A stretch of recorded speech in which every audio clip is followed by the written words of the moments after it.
Bonjour, nous sommes le vendredi 6 mars 2015 et je voudrais vous parler de deux choses. La première, c'est de la Grèce et ensuite un peu de l'influence ou non du blog.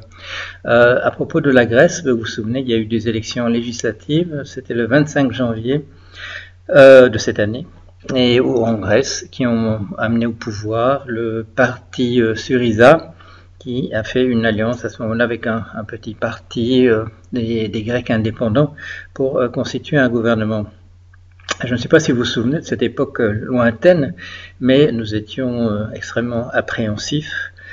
Nous ne savions pas combien de temps allait durer ce gouvernement, nous ne savions pas comment allait recevoir, comment l'opinion publique internationale allait recevoir ce gouvernement. Dans les premiers jours, il y a eu pas mal de, vous vous souvenez, pas mal de commotion liée au fait que M. Tsipras à la tête du gouvernement et M. Varoufakis à la tête de son ministère des Finances faisaient des propositions qui paraissaient vraiment irrecevables par le reste de la zone euro.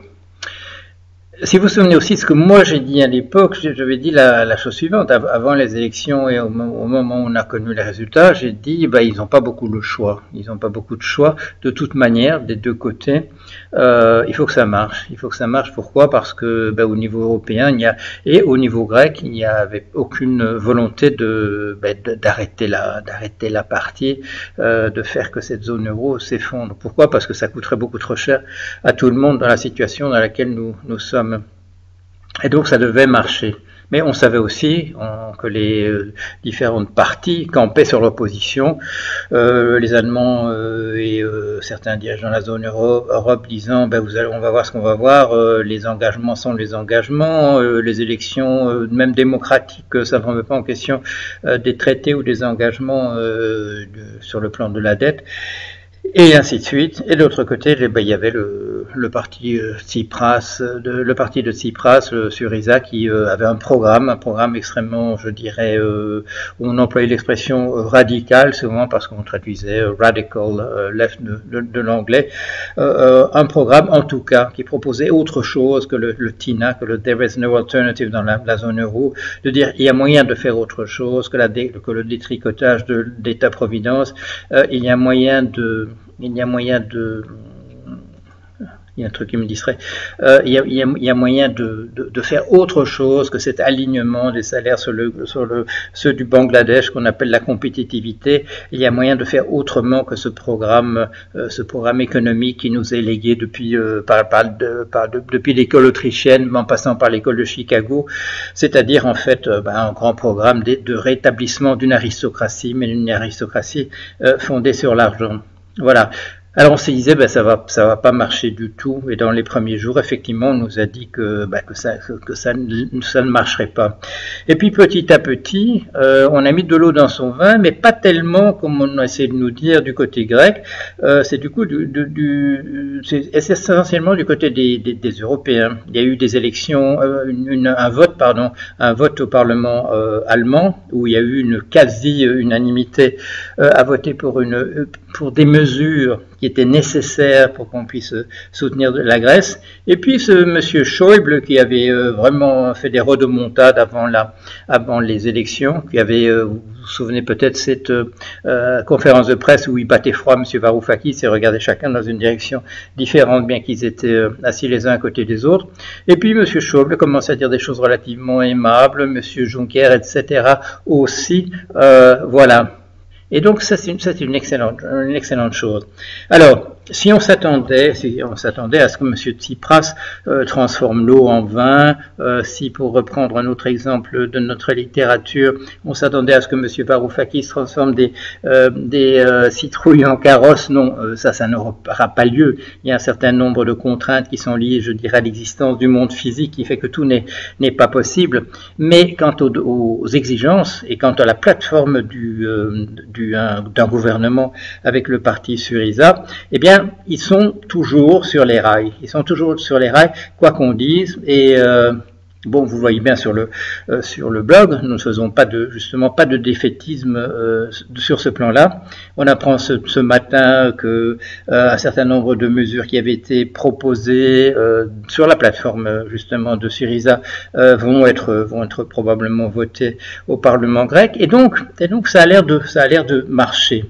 Comme je disais, bon, il faut rester dans un cadre des choses qui sont possibles et pas impossibles. Mais jusqu'ici, eh bien, ce gouvernement grec a l'air de gagner. Et en tout cas, une chose qu'il a pu imposer, c'est qu'il y a une alternative au TINA. On voit qu'il y a la possibilité de faire les choses autrement, alors que depuis des années, ça commence à la fin des années 70, on nous racontait, et dans beaucoup de pays, on continue de nous raconter d'ailleurs qu'il n'y a qu'une manière de faire les choses, et qui est cette manière néolibérale, ultralibérale, que moi j'appelle souvent un fascisme en col blanc, parce que c'est ça un peu qu'on nous impose, c'est effectivement la reconstitution d'une aristocratie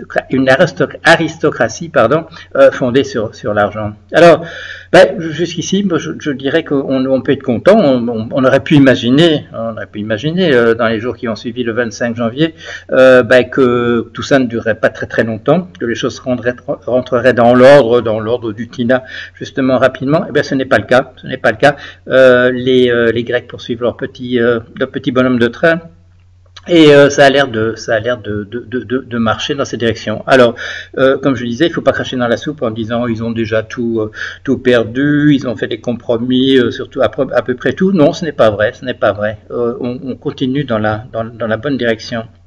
Alors, autre chose sur laquelle je voudrais terminer, c'est qu'on découvre ces jours-ci, vous voyez ça la une des journaux, on découvre qu'il y a beaucoup de gens qui trichent sur leurs impôts, qu'il y a de l'évasion fiscale, qu'il y a des havres fiscaux qu'on appelle aussi paradis fiscaux.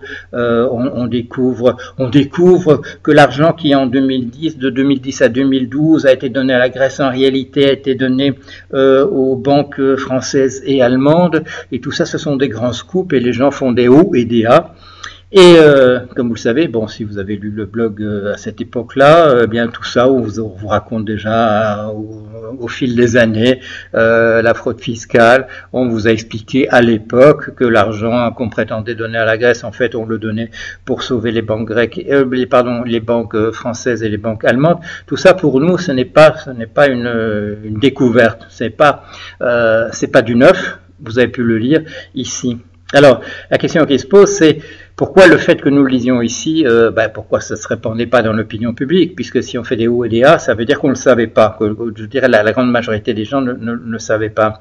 Et ça met en perspective le fait qu'on a beau raconter ça ici et peut-être à quelques autres endroits, ça ne percole pas, ça ne se diffuse pas à l'intérieur de la société. C'est comme si ça n'avait pas eu lieu. Moi, ça me rappelle un petit peu aussi, je dirais, la sortie de mon bouquin où j'annonçais la crise des subprimes. D'abord, j'ai eu beaucoup de mal à le faire publier, et ensuite, quand il est sorti, eh bien, ça n'a pas fait beaucoup, ça n'a pas attiré l'attention. Ce livre a vendu, je crois, à 1000 exemplaires. L'éditeur lui-même n'a pas voulu faire une réédition. Finalement, il y a une réédition, mais c'était un autre éditeur qui a accepté de le faire.